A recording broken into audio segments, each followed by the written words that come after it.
So I have been trying to think of some good stories. And a lot of them have come to surface, and there's a lot to choose from when you work in the ER.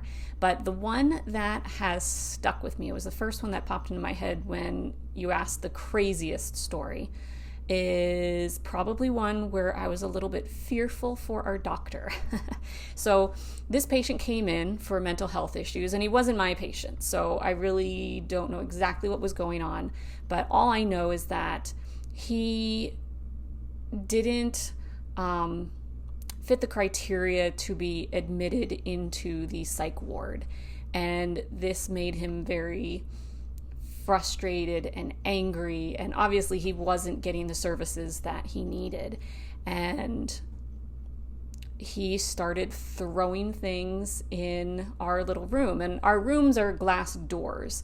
I am sliding doors, so I'm very surprised that when he was throwing the chair against the glass door that nothing broke.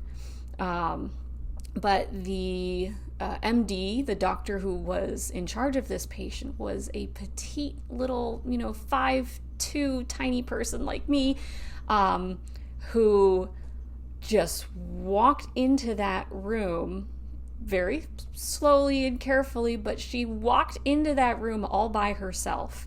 And, everybody's watching in the ER at this point because we're just terrified that this guy might go off on her.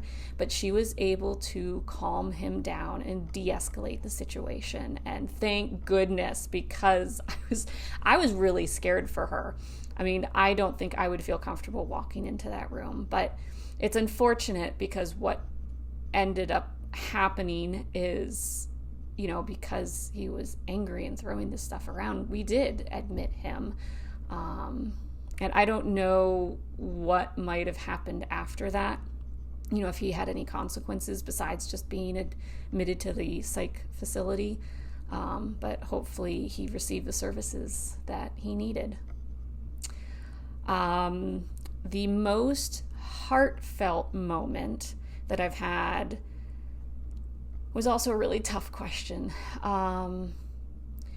It's kind of a happy, sad moment. So I was deployed out of country and worked also in the ER.